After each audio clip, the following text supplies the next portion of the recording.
energizing your soul through the inspired Word of God. This is your daily devotional reading.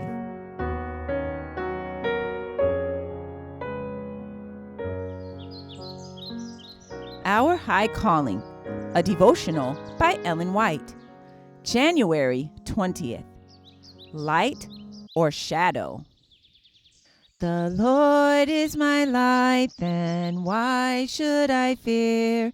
By day and by night His presence is near. He is my salvation from sorrow and sin. This blessed persuasion the Spirit brings in. The Lord is my light, my joy and my song. By day and by night He leads me along. The Lord is my light, my joy and my song. By day and by night He leads me along. Light or shadow? Woe unto them that call evil good and good evil, that put darkness for light and light for darkness, that put bitter for sweet and sweet for bitter. Isaiah chapter 5, verse 20. God is light, and in Him is no darkness at all. If there were no light, there would be no shade. But while the shade comes by the sun, it is not created by it.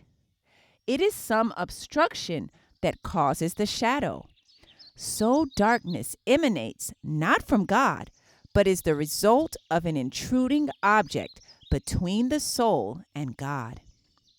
Disregard of the light that God has given brings the sure result.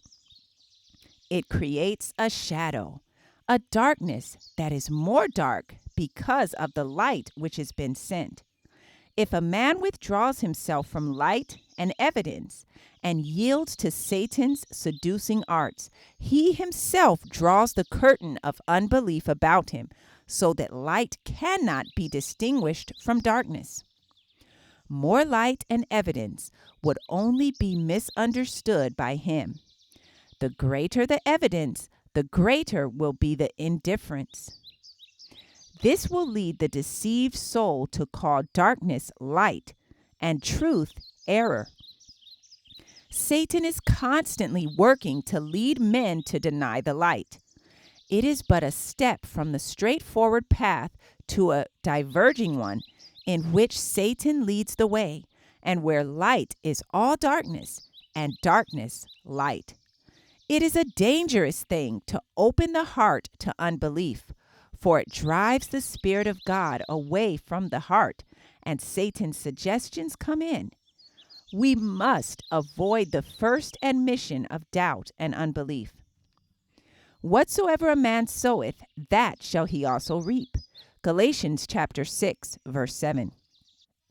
God destroys no man. Every man who is destroyed will destroy himself. When a man stifles the admonitions of conscience, he sows the seeds of unbelief, and these produce a sure harvest. They would none of my counsel. They despised all my reproof. Therefore shall they eat of the fruit of their own way, and be filled with their own devices. For the turning away of the simple shall slay them, and the prosperity of fools shall destroy them. But whoso hearkeneth unto me shall dwell safely, and shall be quiet from fear of evil. Proverbs chapter 1, verses 30 through 33. Our High Calling, January 20th. I encourage you to be ye doers of the word and not hearers only. Thank you for listening, and be sure to join us tomorrow for your daily devotional reading.